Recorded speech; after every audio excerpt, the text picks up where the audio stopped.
At ngayon punta naman po tayo mga kababayan sa reaksyon ng isang political analyst na si Attorney Jesus Palsis mga kababayan patungkol po dito kay Alan Peter Cayetano bilang leader ng majority mga kababayan, na kung saan tinawag niya dito na ito daw pong si Alan Peter Cayetano ang pinaka-worst na Senate President. Ano po pinaka-worst mga kababayan na Senate President? Ano po sa buong kasaysayan ng Senado. So ngayon ito, pakinggan po natin kung bakit nga ba niya nasabi yan. Si Attorney Jess Falsis. Attorney Jess, magandang hapon po sa inyo. Good morning, Sir Willie, Sir Zandro. Good morning sa... Good afternoon pala. Good afternoon. Oo, makulimlim lang. Mukha lang. Akala mo siguro akala mo siguro papasikat pa lang ang araw. Makulimlim lang. Kulimlim lang yung nakikita mo, Attorney Jess. Kulimlim lang yan. Opo. Oh, pero sa ombudsman mukhang hindi makulimlim dahil malinaw na malinaw. Kanina-kanina lamang ay napatawag ng isang press conference ang ombudsman at by Thursday, kung di ako nagkakamali, ay meron na silang isusulong na kaso laban kay Senator Jinggoy Estrada. At sa mga susunod na mga linggo ay isusunod naman daw itong kay Senator Joel Villanueva. Yan. Ano bang nakikita mo diyan, Attorney Jess?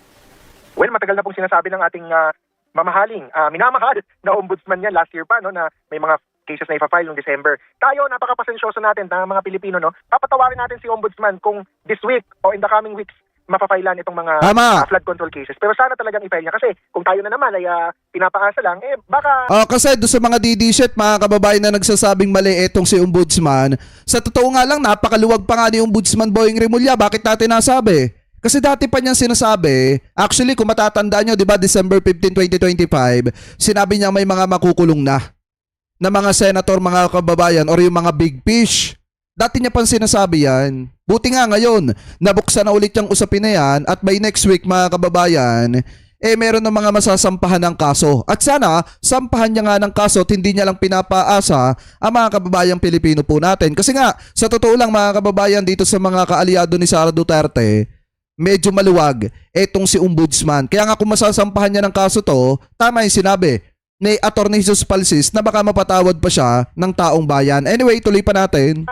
Mapuno na ang ating mga kababayan dahil ang tagal ng inaantay itong mga flood control cases mula noong September last year na sinubaybayan natin lahat ng teleserye hearing sa Blue Ribbon Committee, sa Senado, sa Lower House, ang mga statements ni Ombudsman, lahat ng mga ebidensya. Narinig po natin lahat si Yusek Roberto Bernardo. So, hindi na po tayo magtataka kung bakit may kaso si Senator Jinggoy. Tama. Kailangan ko na din pong ituhog na dati na pong na-involve si Senator Jinggoy sa pork barrel or sa PDAF scam. Kasama po niya sa mga na-accused din, pero syempre may mga ibang komplikasyon legally, no? Si Senator Bong Revilla na ngayon ay nakakulong na din para sa flood control cases. So, dapat lang, sumunod na po yan si Senator Jinggoy, si Senator Joel, kasama din po yan sa testimony ni Yusek Bernardo, but everything good comes in threes. So, kailangan po Senator Jinggoy, Senator Joel Villanueva, si Senator Chis Escudero dapat hindi po malayo sa radar ni Ombudsman Boying Rimulya kasi lahat po yung tatlo, sabay-sabay po yung pinangalanan at pinatotohanan ni Yusek Bernardo na may pananagutan or sangkot sa flood control. Attorney Jess, Kita nyo? Diba? Yung mga nasa bilog na ano ni Pokemon. Di ba mga kababayan? Yung nasa bilog na ano ni Pokemon, mga masasampahan na ng kaso sa mga susunod na linggo. Yung isa si Balbasor, ngayong susunod na Thursday mga kababayan, posibleng masampahan na ng kaso na plunder. Tapos yung isa naman mga kababayan na pitbull na bata rin ni Pokemon, malapit na rin sumunod. Di ba? Tapos yung isa naman mga kababayan na bata rin ni Pokemon, malapit na rin masampahan ng kaso. So ibig sabihin, yung mga bata ni Pokemon dyan sa Senado, mukha atang babalik mga kababayan sa bolang kristal. Diba? Your indulgence, sandali lang, babalikan ka namin, ha? DZMM Radyo Patrol Flash Report! Sandali lamang, meron po nagmamadaling balita mula kay Jom Garner. Kanin, Jom. Willie, inaprubahan ng 7th Division ng Sandigan Bayan ng hiling ng Ombudsman na Precautionary All Departure Order o PHDO laban kay Senator Rodante Marcoleta, dating Representative Michael Defensor at mga negosyanteng sina Aristotel Giray at Joseph Espiritu. Ang PHDO ay hinilig sa korte para utusan ng Bureau of Immigration na pigilan ang anumang tangkang pag-alis sa bansa ng isang taong pinag-iinalaang sangkot sa krimeng may kaparosang hindi bababa sa 6 na taon at 1 araw na pagkakakulong. kaugnay yan ng reklamong plunder at indirect bribery ng Luzon Field Investigation ng Bureau of ng Office of the Ombudsman. Bunsod ng umani pagtanggap ni Marcoleta ng 75 million pesos na campaign donation noong kongresista pa siya na ginamit niya sa pagtakbo bilang senador noong nakaraang taon. Ang tabayanan ng follow-up report sa DZMM Teleradyo at DZMM Radyo Patrol sa 8.30. Yan ang balitang kumpirmado, sigurado. Ito ang Radyo Patrol, Job Gardner, DZMM. Maraming salamat, Jom! Okay, tanyo, hindi na makakapag-travel abroad. Yung tuta ni Pokemon. Di ba mga kababayan, yung pitbull, hindi na makakapag-travel abroad. Anyway, tuloy pa natin. Radyo Patrol Flash Reports! Pang-ilan na yun? Pangatlo na yun. Parang yung dalawa. Nung itong binabanggit ni Ombudsman. Oo. Tapos ito, pinagbigyan yung hiling ng Ombudsman na maisa-ilalim siya sa, ano yung tawag doon? Precautionary Departure Order, PHDO. Ayun. Ayan. Attorney Jess, hindi ba ito nakaka-apekto sa, sa kredibilidad ng Senado? Una dun Ay, baka mga kababayan nagtataka kayo baka isipin nyo, sino ba yung binabanggit ni Jake Magdus na na Pokemon? Nalilito kami. Kasi baka mamaya iba lang yung pagkakabanggit niya, baka nilagyan niya lang ng N. 'Di ba? Ito po 'yan mga kababayan, oh. Yan 'yun, oh. Yeah! Yan 'yon mga kababayan, yung mga bata niya na makukulong malapit nang bumalik dito sa bilog na ito. Yung may pula at saka puti, ayan oh. 'Di ba? Malapit nang bumalik diyan. Yung pitbull, yung si Balbasor, yung isa, yung malapit ng sampahan ng kaso, at yung puti naman ng buhok na si Pikachu. Mga kababayan, malapit na silang bumalik dito. Anyway, ituloy pa natin. muna tayo sa credibility ni Ombudsman, no? Of course, inukumat ko kanina si Ombudsman, pero yung mga ganyang balita, nakakadagdag ng credibility ng ating Ombudsman. So actually, I have to commend him on that particular case, so kay Senator Marcoleta, na talagang hindi niya binitawan kahit na sa COMELEC ay parang dinismiss lang. Basta-basta yung kaso ni Senator Marcoleta, sa Ombudsman pala, gumugulong pa din yung pag-imbestiga dito sa donation that seems to be a circumvention of both election and donation laws, no? So, we have to commend the Ombudsman on that. Yung sa Senado naman, ang nakakalungkot talaga dyan, Sir Sandro, Sir Willie, is mukhang halos lahat sa majority block doon sa bagong majority, no, ay sangkot in one case or another. Flood control yan, election, campaign donation laws, or both. Kasi like si Senator Cheese, sangkot siya sa both flood control tsaka sa election donation illegal contribution campaign laws na kaso. So, nakakalungkot po na ganito na po yung Senado natin. Mukhang, ang sinasabi ng iba po dyan, kasama na po ako doon, #worst Senate. Senate majority. Worst Senate majority. Oh, pero Pinaka-worst na mga kababayan, sa kaba naman nagkatala. Yung mga miyembro ng majority mo, sangkot sa iba't ibang klase ng kaso. Tapos yung isa pa mga kababayan dito, yung mga inilagay ninyo dyan sa, sa Senate Blue Ribbon Committee, may mga kaso ng pandarambong sa kabanang bayan. Di ba? Paano pagkakatiwalaan yung investigasyon ng Senate Blue Ribbon Committee kung yung mga naando doon may mga kaso?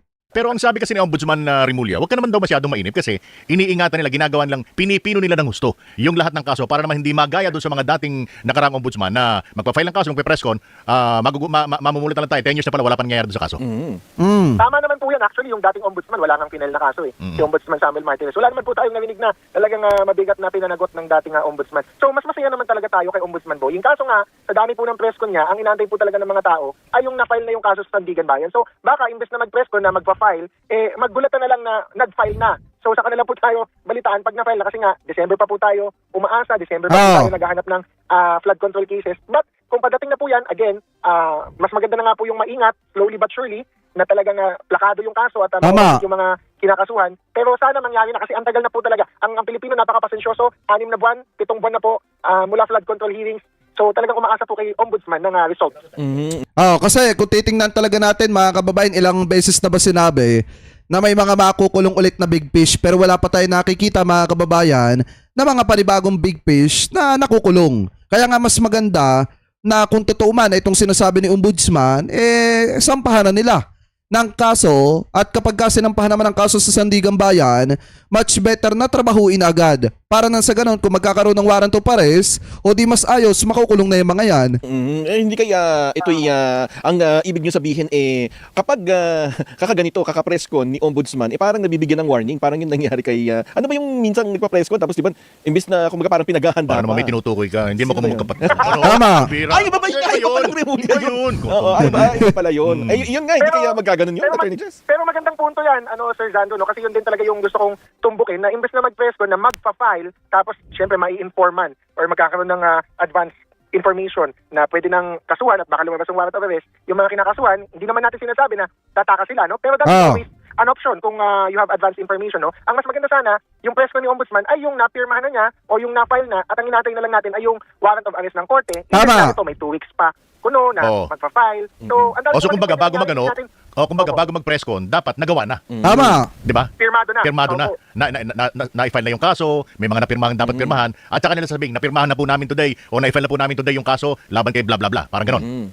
Opo, kasi ang balita, di ba, kayo po sa journalism, no, for something to be newsworthy, it must really be to the interest of the public. Pero yung balita na pipirmahan ko pa lang or sa 2 linggo ay may ganito, ganyan, newsworthy pa ba yun na kailangan mag-press con? Ang newsworthy is yung pirmado na talaga, yung tinta ng iyong ballpen, bagong-bago pa dun sa papel. So yun po yung newsworthy. So sana, pag Alam nyo mga kababayan, may point din dito itong si Attorney Jesus Palsis eh. Dapat bago sana nagpa-press con na itong si Ombudsman Boyeng Remulla, much better na nasampahan niya na ng kaso ito pong si Senator Jinggoy Estrada. Kasi kung titingnan talaga natin, parang itong ginagawa niya ay katulad lang ng ginawa nila noon na parang ang dating ay warning dito po sa mga kaalyado ni Sara Duterte, mga kababayan. Parang katulad noong November.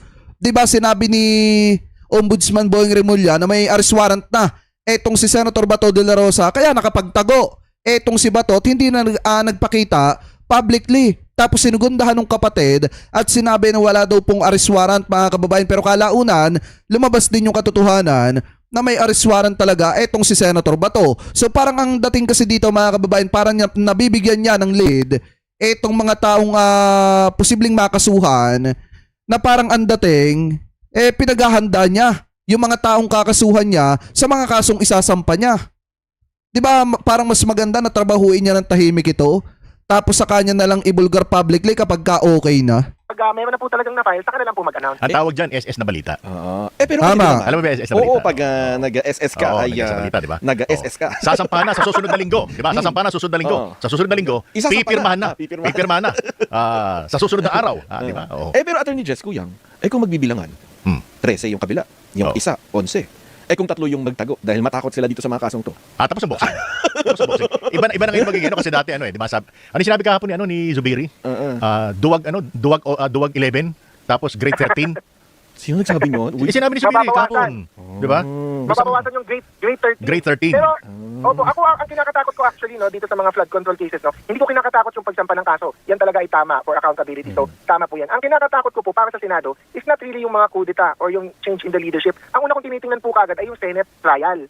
So, kasi nga, meron pong talaga, matagal ng opinion, legal opinion ng halos na karamihan na abogado na kailangan mo lang talaga ng 16 out of the 24. Absolute 2/3. Meaning, To convict. kailangan 16 talaga out of 24. Pero ito Tama. gusto ko pong ipaisip sa inyo at sa mga nakikinig po, no, ganito po yan. Kung kayo po ay may court trial, si judge, nandun po siya mismo, nakikinig siya sa witnesses, nakikinig siya sa mga arguments ng abogado. So pwede po talaga siya gumawa ng desisyon because he personally tried the case. Pinakinggan po niya yung facts, pinakinggan po niya yung mga witnesses. Ito po Oh. gusto kong maisip niyo po. Like kay Senator Bato, na nagtatago po ngayon, tapos let's say, magtago po yung ibang senador or kahit maaresto po, pero non-bailable. Hindi po sila pwede mag-participate. Physically sa Senado, hindi po nila makikita yung mga mata, yung pawis, tsaka yung boses ng mga witnesses sa impeachment trial, no? Kung ganun po, na hindi talaga sila nagpa-participate sa trial, but they're still called senator judges, how can their vote or their number be counted doon sa 16 out of the 24? So actually, ako po, kahit na mabash din ako, tulad ng ibang abogadong mga nababash, pero ito pong legal opinion ko, may basis po ito eh.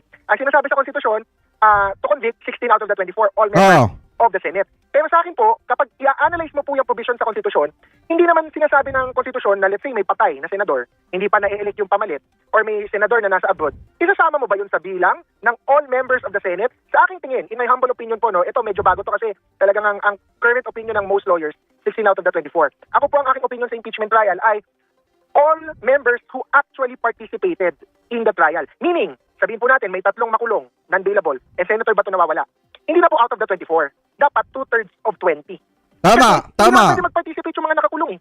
Hindi naman po pwede mag-participate si Senator Bato. What is the basis of their vote or their number if they are a judge who is not in the courtroom? Meron po bang judge na binibilang wala sa courtroom? Yung mga justices po ng Supreme Court. Ito po yung example dyan.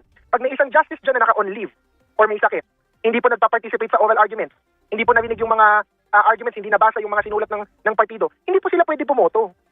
Hindi po Kasi kung titingnan talaga natin, 'di ba mga kababayan, kapag ka daw wala or hindi umaten, hindi pumasok, hindi bumoto, parang ikinukonsider na yun mga kababayan na acquittal. Pakitama na lamang po ko ha kung ako po ay mali. Kasi parang ganun yung sinasabi mga kababayan. Let's say, itong si Bato hindi nakaboto, pasok mga kababayan yun sa dismissal, sa acquittal.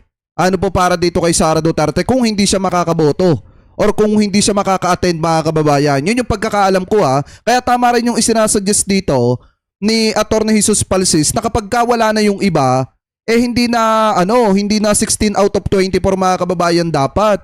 Dapat kung ilan lang yung senator na naando doon, senator judge, doon lang pagbasihan kung ano yung bilang. Di po ba? Anyway, ituloy pa natin. So sila pwede pumoto. So, ganun din po dapat sa Senado. Kung hindi po kayo nagpa-participate sa Senate trial, why should your vote be counted? Tama. Hindi kaya din kaya merong medyo ganito kagulo sa Senado. Hindi kaya dahil ilan bang ang mga abogado? 5 o 6 lang. Kumbaga dati mas maraming Sa Senado? mas maraming mga abogado sa Senado. Alan. Alan. Pia. Cheese. Kiko. Cheese.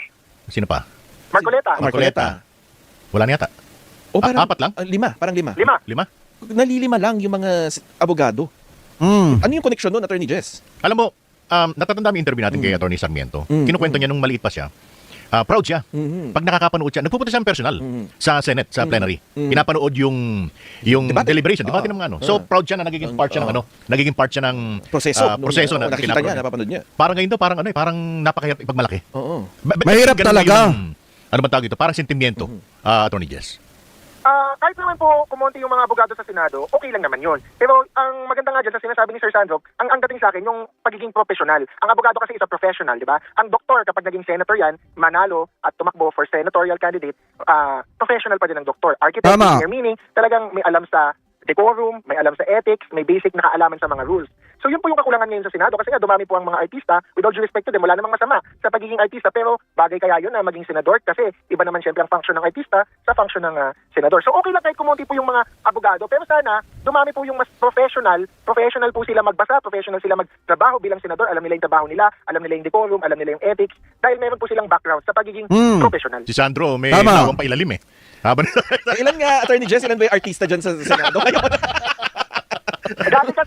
Dati kasi ang mga artista gusto maging senador. So naging senador na po, madaming artista naging senador. Ah. Ngayon po, madami kasing mga senador gusto maging artista. Yun lang. kung ano rin may sabi, wala namang masama doon, di ba? Wala namang masama doon, kaso nawawala yung trabaho ng pagiging senador. Mas gusto nila maging artista kaysa sa maging senador. Yun lang. Tama. Yun lang. Kawawa taong bayan.